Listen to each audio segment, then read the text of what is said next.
If they think and they know how to care, they won't be overwhelmed by the negativity around them. And once I get them thinking and caring, I can inspire them to act and give them the confidence that they can to change the world for the better, said Mrs. Cannon in her Philly.com interview about her new book, Think, Care, and Act, Teaching for a Peaceful Future. I can truly say I have never met anyone more driven about their passions than Mrs. Cannon. Being one of Mrs. Cannon's students and a member of the Middle School Student Council, I can attest to her commitment to creating a peaceful environment for every student she encounters. The projects I did in middle school with Mrs. Cannon are some of the most interesting assignments I've ever done as a student. Under Mrs. Cannon's leadership, the middle school has participated in the Pennies for Peace organization and also successfully created a Mix-It-Up Day to understand what it's like to live in a segregated atmosphere. Mrs. Cannon's unique sense of self, incredible imagination, and goofy sense of humor are just a few of the qualities I admire most in her. Her story is one to listen to. I am pleased to introduce Mrs. Cannon, my 6th grade history teacher and student council advisor, as she speaks about her book and commitment to teaching kids to take initiative in the world. One day in late spring of 6th grade, Mrs. Cannon told my class that she was assigning a final project and gave only the instructions, change the world. I believe that these instructions epitomize Mrs. Cannon's teaching philosophy of think, care, and act, as well as her enthusiasm for the world. Her passion for peace and teaching has personally sparked my interest to help change the world. It was this same project from 6th grade that funded the donation of solar chargers to 5 villages in Ghana. Mrs. Cannon is one of the most genuine people I know. She is dedicated to each and every one of her students to help find their passion and pathway to make a difference in the world. Mrs. Cannon is truly one of the best teachers that I've had, and after reading her book, I'm so excited to hear what she has to tell us today. Please stand to greet Mrs. Cannon.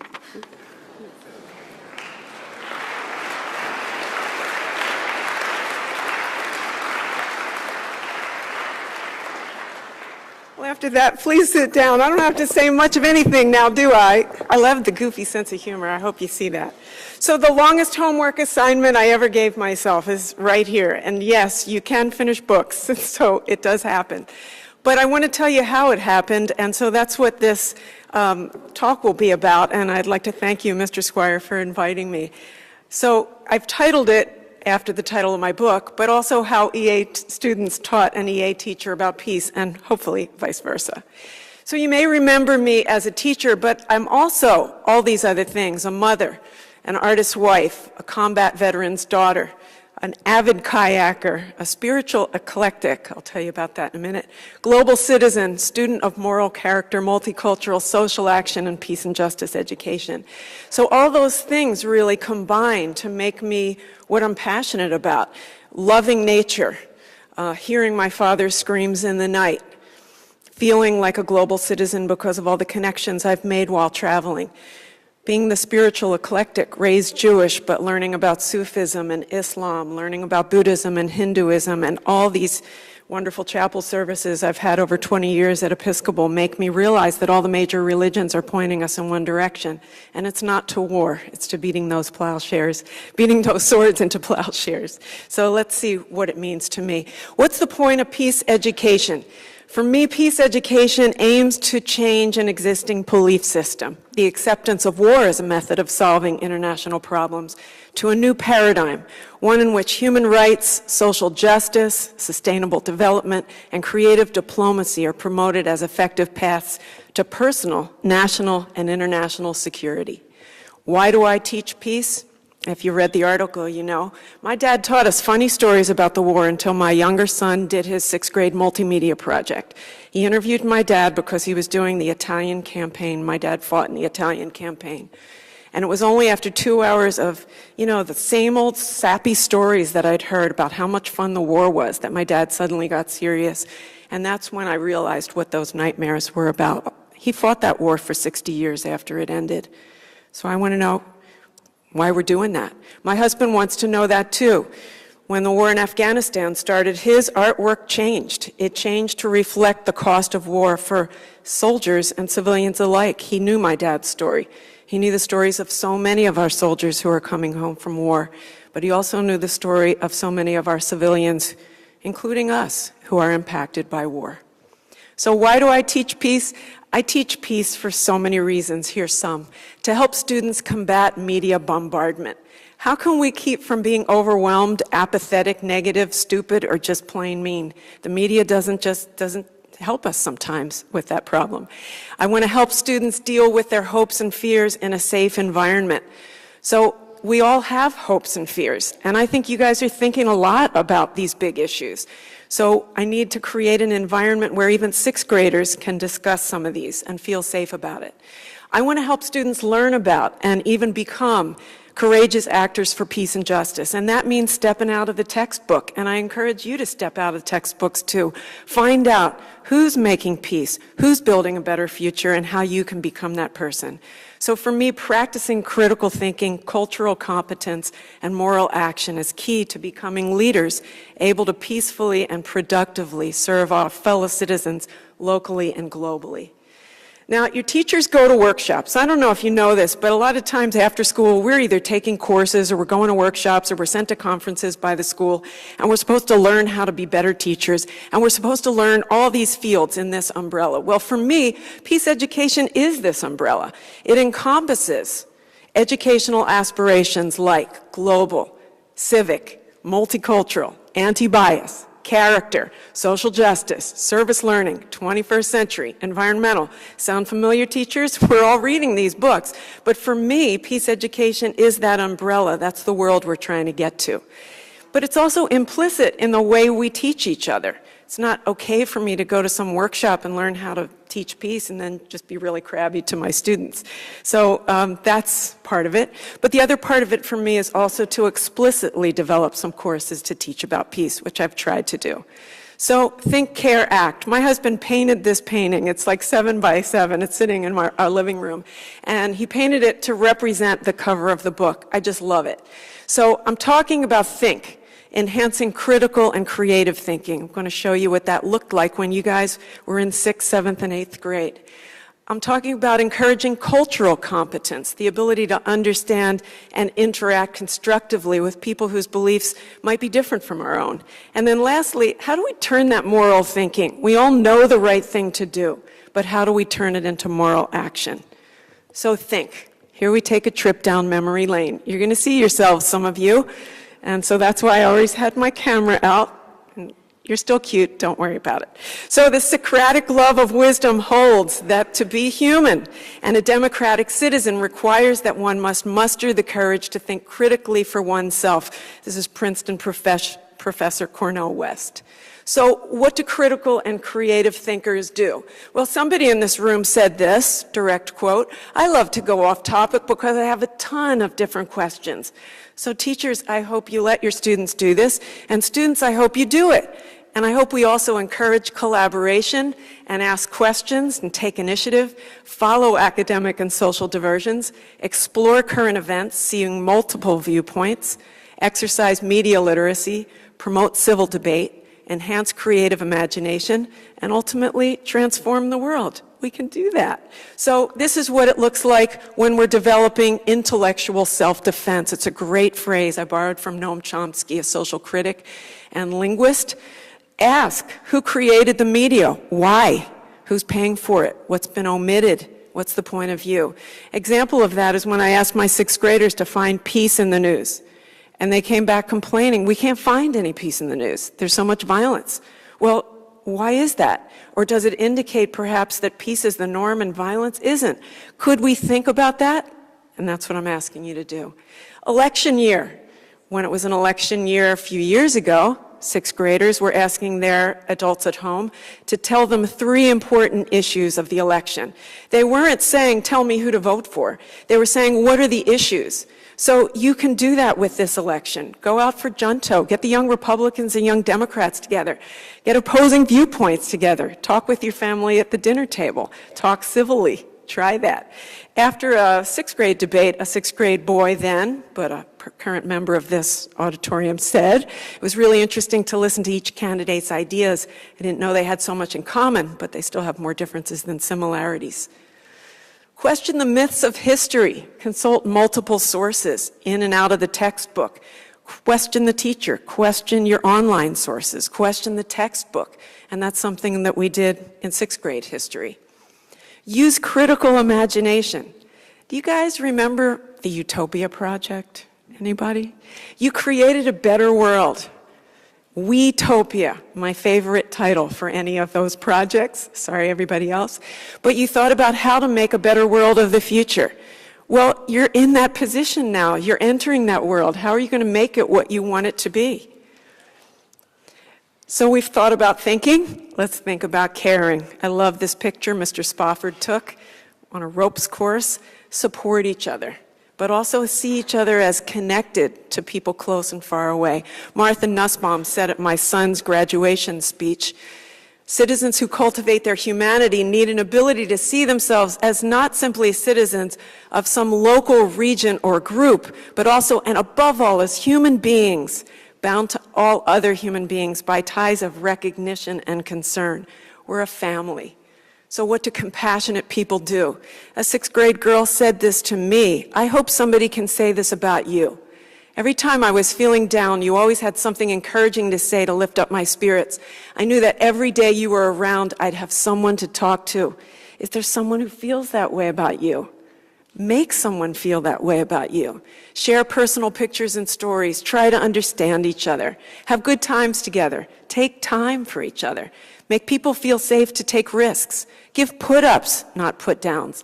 Model the character virtues. Appreciate differences and similarities.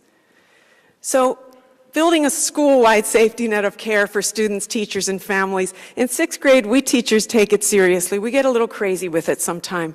But you can make your teachers, your advisor, and your classmates part of your family, just like you did in middle school.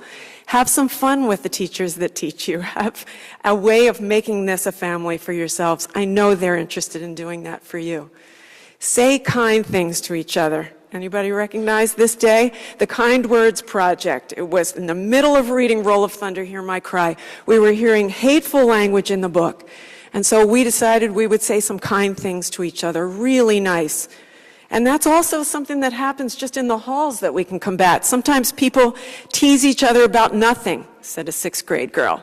Then everyone else will roll their eyes, giggle a little, say something negative, and whisper or talk quietly about you. You know, when Tom Bowman died, his family said, do random acts of kindness. Say random nice things to each other. We can make each other feel so great. But also we can read multicultural, historical, and controversial literature to build our imagination of the other. So in English class, take it seriously. How do racial issues affect people in the story? And then think about how do racial issues affect you? And challenge stereotypes. We want to read books about people in various cultures, but we want to make sure that we're not falling into stereotypes about them. So can reading literature help you understand yourself and others? 2 graduates of EA wrote me this in response to reading Roll of Thunder. A black girl said, this was the first time I thought my classmates really understand some of the things I have to go through every day. It made me angry, but after we discussed it, I felt better. And a white boy said, children can't change the past, but they can surely change the future. And the sorrow and sadness that the kids share will make the children reading the book unite and ban racial cruelty forever. Thank you for having us read it. Race issues are everybody's issue, and as a white woman, I feel really important about that. But maybe that's also because I've learned about my own heritage. These are my maternal grandparents before they left Russia, because they were fleeing pogroms. A 6th grade girl said, even though we're born in a specific country, we're connected to all other countries and different traditions through our heritage. So learn about the similarities and the differences. Be sensitive to various types of families. Be sensitive to different ways of doing things and why they're done that way. And remember, we belong to many circles of culture: family, school, regional, national, and global. In 6th grade, some of you made dream flags, and that year I was going to China. I took your dreams to China. This is a letter to you, you on the other side of the world. Don't judge a book by its cover. We're all like you from hat to shoe. EA graduate wrote that. A Chinese student of mine wrote back, we hope for no war in the world. The people are friendly and helpful. The birds are flying free in the sky. Everybody has a forgiving heart. And she's writing in a second language. So we've thought about thinking, we've thought about caring, so it's time to act. I really love this quote because I think it's so easy to get overwhelmed, but when you know you can do something, you won't feel overwhelmed. Let's look at what that looks like. Empowered people know something that somebody in this room said. It's one of the favorite things a kid ever said in my classroom. I learned you can change the world in small doses, one at a time. So how do we do that? First, we identify local and global problems. We have to understand root causes and make connections. Consider human rights. You want them for you, other people want them for themselves. Work together and make allies. Think big, but tackle doable tasks. Evaluate how you did, and then start over. Peace education isn't just a peaceful classroom, it's taken on challenging tasks. So let's look at what Student Council did. Megan brought it up.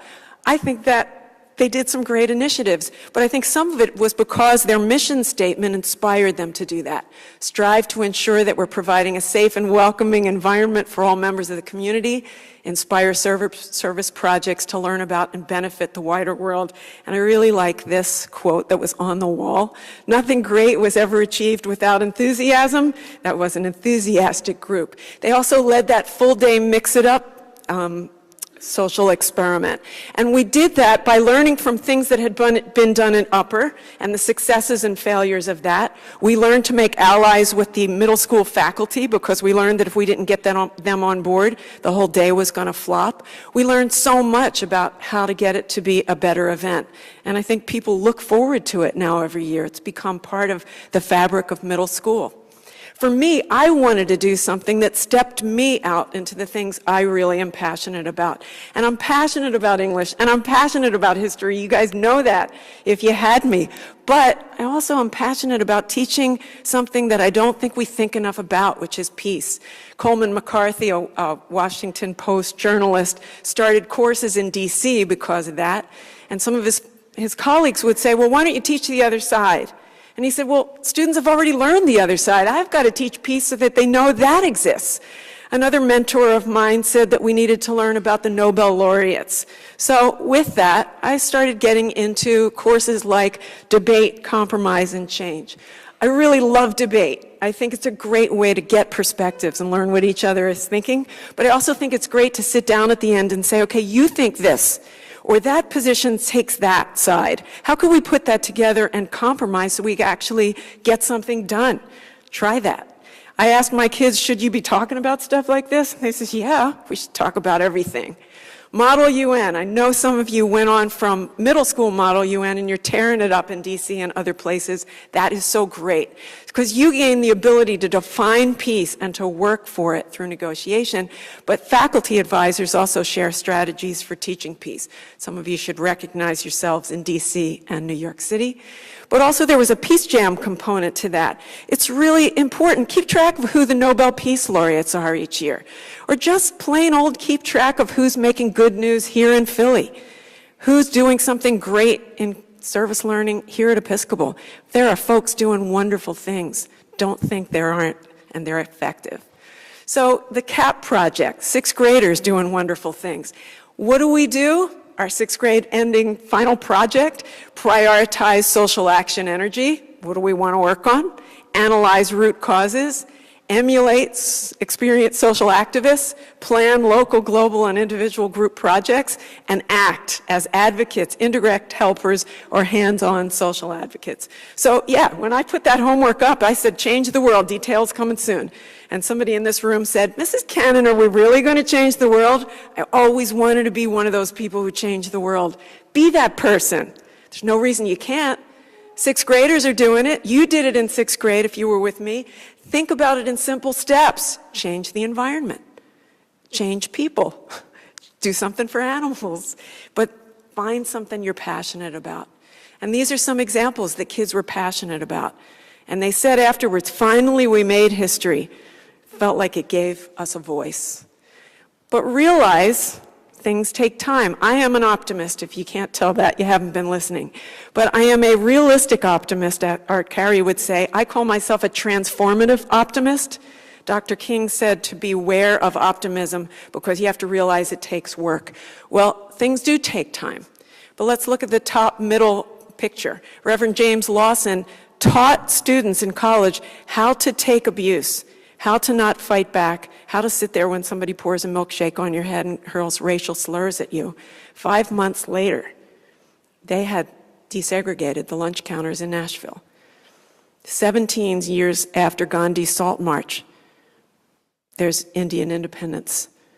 Chile's former president, Michelle Bachelet, was held in torture centers, and then she's president of Chile. It does happen. So change happens. It happens with small steps. Think about peace. This is how we can get there if we know how to visualize it. This is what middle school kids say. Some people think peace is no war. Some people think peace is holding the door for somebody else. Peace can be as simple as a smile. I think peace is helping other people. And then she says, all the ways you can do that. Another kid says, I dream I can be a leader in the right direction, or a follower who knows what's right. That's part of it. Somebody in this room said, peace is a connection between people and things that creates a world in which everyone has everything they need to live a decent, quality life. It's a connection that makes people understand what others need and others' views. Peace allows people to talk about those views without fighting and murdering in the process.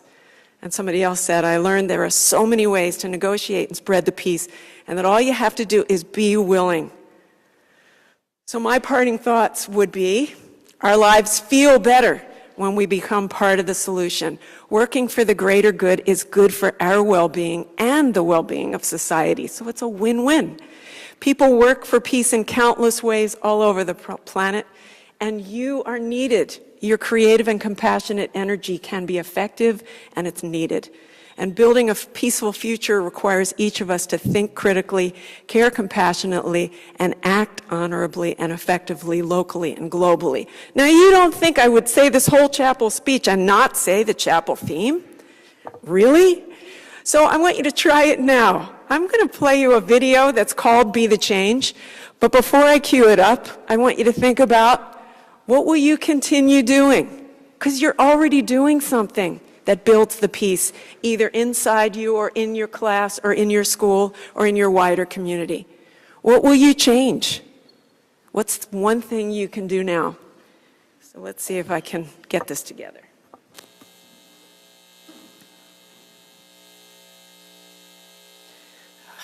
Yep. Do it now. Mission possible, always. It's all about doing it now, because tomorrow might never come.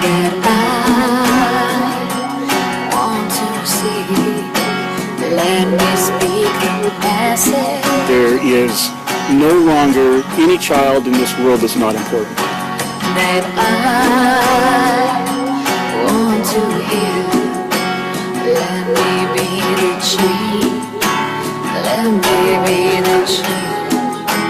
You can't change and transform reality by attacking it, because then it just gets stronger. But if you surprise it with something that opens the heart of somebody, magic can happen and transform things. Let me be the one. It's about passion. It's about loving what you do. That I want to work with. Let me be the sister. I really feel inside me that I need to help others. That I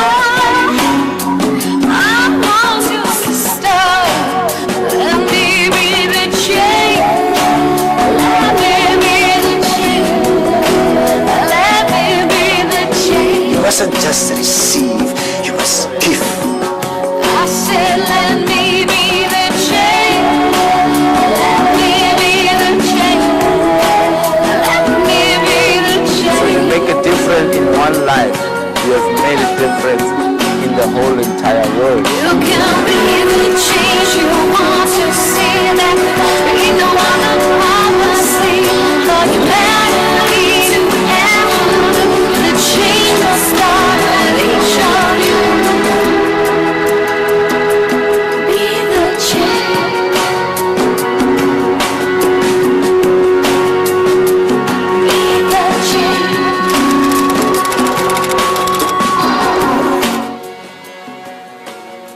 Go out there and think, care, and act. Thank you.